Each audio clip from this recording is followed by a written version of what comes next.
2024世界12強棒球賽，台灣隊摕到冠軍，替台灣留下感動甲驕傲的時刻。中華職棒會長蔡其昌今年特別再推出 Team 台灣上用春聯，象徵甲台灣隊的屈勢變作新年祝福。第2位林義景，台南市議員朱正軒因空候不出，出現排隊領調。那今年的春聯其實非常有特色，有台灣的這個元素哦，然後又有台灣雄勇的精神這樣哦，那所以大家都非常喜歡這個春聯。一起把蔡其昌會長的這個台灣雄勇哦，我們把它掛在我們家門口，一起幫台灣隊集氣，耶！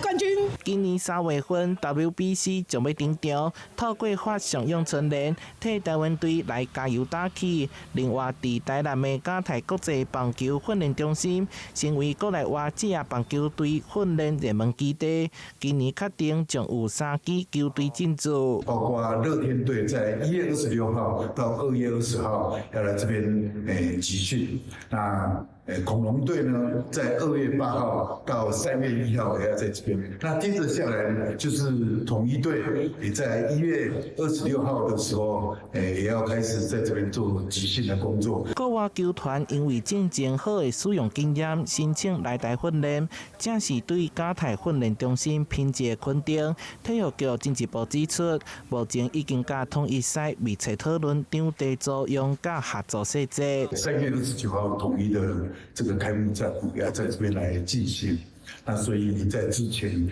要先辦理3場的這個熱身賽，那我們都會按照宗旨的要求規定來進行。亞太國際棒球訓練中心有國際水準，市府除了兼顧在地甲國內球團，嘛互場地發揮上大效益，展現台南市推動職棒運動甲社區運動外交的決心。台南新聞楊春懷、杜詩宏採訪報道。